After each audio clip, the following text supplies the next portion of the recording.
ये वास्तविक संख्या जो रियल नंबर एक चैप्टर है, रियल नंबर चैप्टर का वीवीआई हम लोग ऑब्जेक्टिव क्वेश्चन देखते हैं। फर्स्ट क्वेश्चन कह रहा है कि यूक्लिड विभाजन एल्गोरिथम दो धनात्मक पूर्णांकों को परिकलित करने की विधि है। मतलब ये जो यूक्लिड विभाजन एल्गोरिथम है वो क्या ज्ञात करने की विधि है, तो मसा ज्ञात करने की विधि है।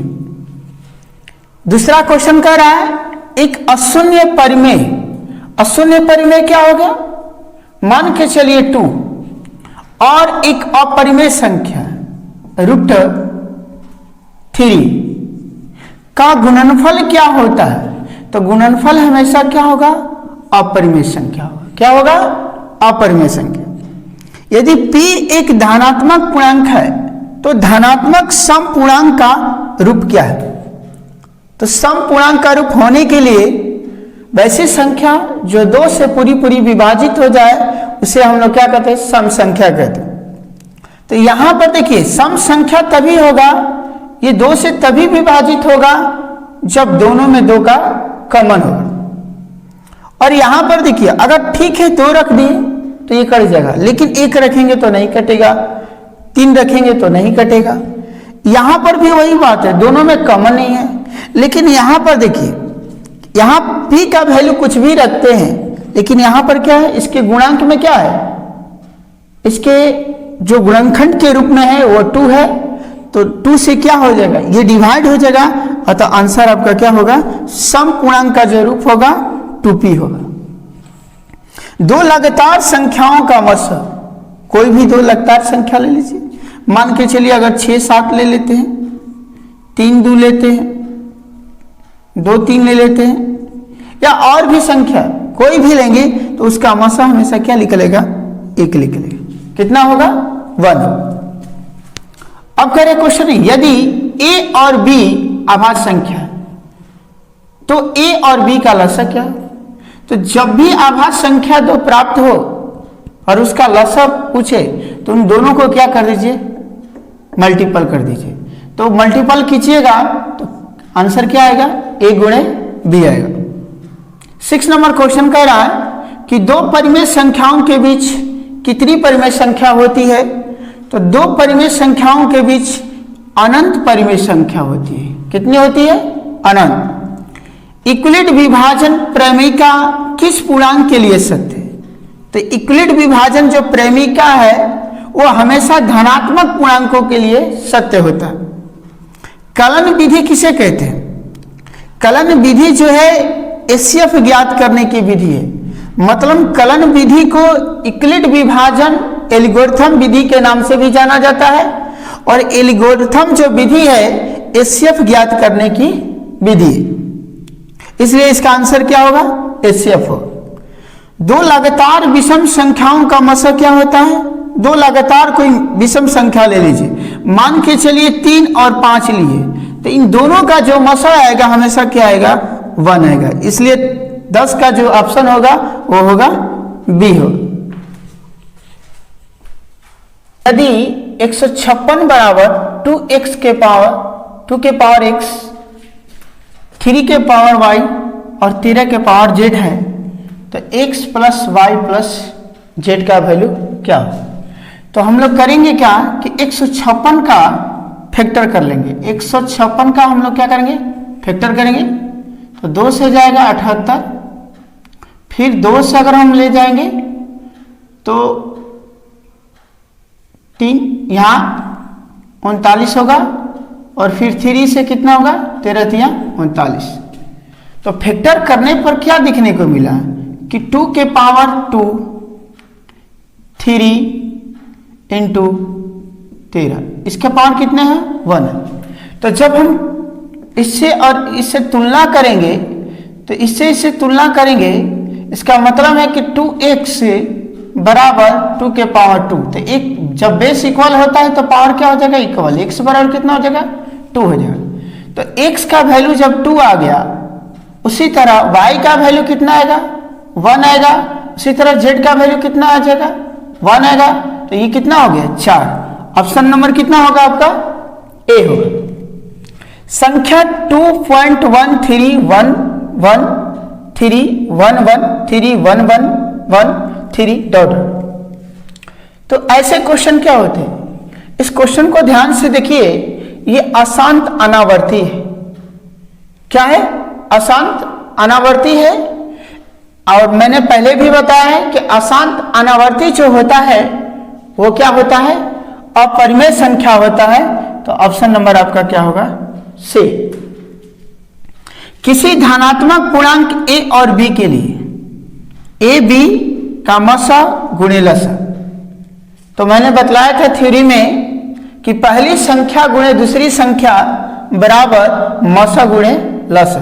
तो पहली संख्या इसमें कौन है? ए है। दूसरी संख्या कौन है? बी है। तो मसा गुणे लसा बराबर क्या होगा? पहली संख्या गुणे दूसरी संख्या, अर्थात ऑप्शन नंबर क्या होगा? सी। निम्नलिखित में कौन यौगिक संख्या है? तो यौगिक संख्या का मतलब यह है कि जो उस किसी अन्य संख्या से भी कट जाए, अर्थात एक के अलावा कोई अन्य उसमें गुणनखंड भी हो। 11 नहीं होगा, 31 नहीं होगा, 41 नहीं होगा, लेकिन 21 होगा, क्योंकि इसका जब हम फैक्टराइज करेंगे तो 7 × 3। तो इसलिए ये क्या है? यौगिक है। यौगिक माने जुड़वा। और इसका महत्तम समापवर्तक मतलब मसा ज्ञात करना है। क्या ज्ञात करना है? मसा, एचसीएफ ज्ञात करना है। तो एचसीएफ ज्ञात करने का जो शॉर्टकट ट्रिक है, देखिए इसमें और इसमें देखिए, चर के पावर जो है x के पावर 4 है और यहाँ x के पावर 1 है। तो हम लोग लिखेंगे क्या? x लिख लेंगे। y के पावर सेम है, यहाँ पर y लिख लेंगे। मसा में हमेशा जो चर का जो पावर होता है छोटा, सबसे छोटा होता है उसी को लिया जाता है, और लसा में सबसे बड़ा होता है उसको लिया जाता है। तो यहाँ मसा ज्ञात करना है, तो इन दोनों में सबसे छोटा क्या है? x है, इसलिए x ले लिए। दोनों सेम है तो y ले लिए। अब यहाँ कंसेप्ट है कि 6 से 12 कट जाएगा, तो छोटी संख्या से अगर बड़ी संख्या कट जाती है तो छोटी संख्या ही क्या हो जाता है? एचसीएफ का रूप हो जाता है, इसलिए यहाँ पर 6। तो 6xy ऑप्शन नंबर कितना होगा? डी। अब ये देखिए, ये VVI इसमें भी क्वेश्चन है, क्योंकि ये कई बार क्वेश्चन आया हुआ है और इस टाइप का हमेशा क्वेश्चन आता है। वृत्तकार पथ पर 3 धावक एक ही स्थान से दौड़ना प्रारंभ करते हैं, तो एक चक्कर लगाने में क्रमशः 1 घंटे, 3 घंटे एवं 5 घंटे समय लगता है। तीनों को प्रस्थान बिंदु पर पुनः मिलने में लगा समय क्या हो? तो ऐसे जब भी क्वेश्चन आए कि वृत्तकार पथ पर 3 धावक, 4 धावक एक ही स्थान से दौड़ते हैं और कुछ घंटों के बाद पूछता है कि वो प्रस्थान बिंदु पर पुनः मिलने में जो समय लगेगा वो बताएं, तो ऐसे क्वेश्चन को हम लोग क्या करते हैं? एलसीएम ज्ञात कर देते हैं। तो 1, 3, 5 का जो एलसीएम होगा कितना होगा? 15 घंटे। 17 नंबर क्वेश्चन कह रहा है कि यदि 140 बराबर 2 के पावर x गुणे 5 के पावर x 7 के पावर z हो तो x plus y minus z का वैल्यू ज्ञात करें। तो ऐसे क्वेश्चन का मैंने बतलाया था, कुछ करना नहीं है। ऐसे क्वेश्चन का भी हम लोग क्या कर लेंगे? फैक्टर कर लेंगे। 2 से करेंगे, यहाँ पर आएगा, फिर 2 से करेंगे 35 होगा, फिर हम लोग 5 से करेंगे 7 होगा। तो 2 के पावर 2 हो जा रहा है, 5 के पावर 1 होगा इंटू 7 के पावर 1। तो जब हम कंपेयर करेंगे तो x का मान कितना आएगा? 2 आएगा। 5 का मान कितना आएगा? 1 आएगा। और z का मान कितना आएगा? 1 आएगा। तो 3 में से 1 घटा कितना होगा? 2। 3 में से 1 घटा कितना होगा? 2। ऑप्शन नंबर आपका क्या होगा? ए। यदि n एक प्राकृत संख्या है तब रूट n क्या हो? यदि n एक प्राकृत संख्या है तब रूट n क्या है? हमेशा प्राकृत रहेगा, हमेशा अपरिमेय होगा, हमेशा परिमेय होगा, प्राकृत और अपरिमेय होगा। तो ध्यान से देखिए, अगर हम मान के चलिए n एक प्राकृत संख्या रखते हैं तो रूट 4 भी एक प्राकृत संख्या है, तो ये परिमेय भी हो जाएगा। क्या होगा? परिमेय हो जाएगा। अगर 1 रखते हैं तो ये प्राकृत संख्या आ जा रहा है, 9 रखते हैं तब पर भी आ जाए परिमेय। तो अगर हम 3 रखते हैं, n का वैल्यू जो है 3 रखेंगे तो ये अपरिमेय हो जाएगा। तो हमेशा मतलब अपरिमेय भी नहीं होगा, हमेशा जो है अपरिमेय भी नहीं होगा, हमेशा प्राकृत भी नहीं हो सकता है, क्योंकि √3 आ जाएगा, √9 आ जाएगा, √11 आ जाएगा, और हमेशा परिमेय संख्या भी नहीं हो सकता है। मतलब प्राकृत भी हो सकता है और अपरिमेय भी हो सकता है। ऑप्शन के हिसाब से हम लोग चलेंगे, क्योंकि परिमेय भी होगा, लेकिन यहां पर जो ऑप्शन दिया हमेशा परिमेय दिया, इसके हिसाब से चलेंगे हम लोग। तो आंसर क्या होगा? प्राकृत और अपरिमेय संख्या। 19 नंबर क्वेश्चन कह रहा है प्रत्येक परिमेय संख्या होती है। क्या होती है? प्रत्येक परिमेय संख्या होती है। क्या होती है? तो परिमेय संख्या तो वास्तविक होता ही है, क्योंकि परिमेय और अपरिमेय संख्याओं के जो परिवार होते हैं उसे हम वास्तविक संख्या कहते हैं। तो प्रत्येक परिमेय संख्या क्या होती है? वास्तविक संख्या होती है। अपरिमेय संख्या है, इसमें से कौन अपरिमेय संख्या है? तो अपरिमेय संख्या का मतलब है कि जो p/q के रूप में। 21 नंबर क्वेश्चन को हम लोग देखते हैं। 3.27 संख्या है, इस पर रेकरिंग है, तो इसको पहले हम लोग सॉल्व करेंगे। 3 2 7 और इसमें से 3 को घटाएंगे, जिस पर रेकरिंग नहीं होता उसको हम लोग माइनस करते हैं, और जितनी संख्या पर रेकरिंग है उसके बदले में उतनी ही 9 नीचे लिखते हैं हम लोग। तो 327 में से 3 घटा 324/99, ये p/q के रूप में आ गया, इसलिए इसका आंसर क्या होगा? परिमेय संख्या होगा। दूसरा क्वेश्चन है कि 0.105 का इतना के रूप में है। तो हम लोग करेंगे क्या कि 105 पॉइंट को जब हटाएंगे, पॉइंट को हटाएंगे तो 105 बटा में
आइए 21 नंबर क्वेश्चन देखते हैं। 3.27 के ऊपर रेकरिंग संख्या है, तो इसको हल करेंगे। 327 - 3 बटा में 99। इसको हल करने का जो विधि है, जितनी संख्या पर रेकरिंग रहता है उसके बदले में 9 आता है, और जितनी संख्या पर रेकरिंग नहीं रहता उतनी संख्या को हम लोग क्या करते थे? माइनस करते हैं। तो 327 - 3 324 बटा में 99। ये कौन सी संख्या है? परिमेय संख्या है, p/q के रूप में आया है, तो ये आंसर क्या होगा? परिमेय संख्या। 0.105 इसको हल करेंगे हम लोग, तो 105 बटा में 1000, इसको भागा देंगे 5 से तो 21 बटा में 200, और इसको तोड़ेंगे तो 21 बटा में 2 के पावर 3 और 5 के पावर 2 होगा। तो आंसर क्या आ जाएगा आपका? बी। दशमलव प्रसार शांत है। अब किसका दशमलव प्रसार शांत है? तो तो मैंने बतलाया था कि शांत उसी का होगा जो 2 के पावर n गुणे 5 के पावर m के रूप में होगा। जिस भिन्न का मान 2 के पावर n गुणे 5 के पावर m के रूप में हो तो वो प्रसार क्या होगा, शांत होगा। यहां पर देख रहे हैं इसका फैक्टर करेंगे 3 इंटू 5 होगा, इसका फैक्टर करेंगे 3 इंटू 4 इंटू कितना होगा 5 होगा, इसका फैक्टर करेंगे 5 इंटू 7 होगा, और इसका जब हम करेंगे तो 2 के पावर 4 होगा इंटू 2, ठीक है, इंटू 5। मतलब क्या हुआ 2 के पावर 5 इंटू 5 के पावर 1, तो यही आपका आंसर होगा बी नंबर, ठीक है, क्योंकि इसके रूप में है। 24 नंबर क्वेश्चन है यूक्लिड विभाजन त्रैमासिक के लिए सत्य है।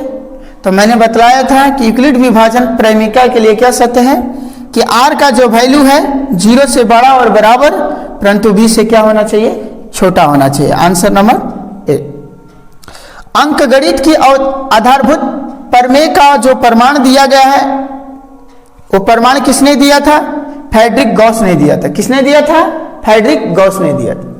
पाई क्या है, पाई एक अपरिमेय संख्या है। क्या है, पाई एक अपरिमेय संख्या। क्यों ऐसा है, तो पाई का जो मान होता है वो कितना होता है 22/7 होता है, जबकि ये परिमेय है। लेकिन जब इसका हम वैल्यू निकालते हैं 3.14 डॉट डॉट डॉट, ठीक है, तो जब इसका वैल्यू 3 कुछ कुछ होता है, ठीक है, तो ये जो वैल्यू आता है वो क्या आता है, अशांत अनावर्ती आता है। क्या होता है, अशांत अनावर्ती। जब अशांत अनावर्ती होते हैं तो वैसी संख्या क्या होते हैं, अपरिमेय होते हैं, इसलिए पाई क्या है, एक अपरिमेय संख्या है। एल्गोरिथम शब्द कहां से लिया गया है, तो एल्गोरिथम जो शब्द है वो अल ख्वारिज़मी शब्द से लिया गया है। कहां से लिया गया है, अल ख्वारिज़मी शब्द से लिया गया है। अंकगणित की आधारभूत प्रमेय ज्ञात करने की विधि क्या है, अंकगणित की जो आधारभूत प्रमेय है वो एलसीएम और एचसीएफ ज्ञात करने की विधि है। इसका मतलब है इसमें आंसर क्या होगा, सी। 29 नंबर क्वेश्चन कह रहा है गणितों का राजकुमार किसे कहा जाता है। तो गणितों का जो राजकुमार है वो फ्रेडरिक गॉस को कहा जाता है। इनका बहुत ही बड़ा योगदान है इसमें, क्योंकि फ्रेडरिक गॉस ही ने क्या किया था, अंकगणित की आधारभूत प्रमेय का खोज किया था। 30 नंबर क्वेश्चन कर रहा है अभाज्य गुणनखंड इतना के रूप में n और m किन के लिए सत्य है। तो इतना के रूप में n और m जो होगा वो हमेशा कैसा पूर्णांक होना चाहिए, तो धनात्मक के रूप में होना चाहिए। इनमें कौन अपरिमेय संख्या के रूप में होता है, इनमें कौन अपरिमेय संख्या के रूप में होता है, तो मैंने बतलाया था कि अशांत अनावर्ती जो होते हैं वो क्या होते हैं, अपरिमेय संख्या के रूप में होते हैं, ठीक है।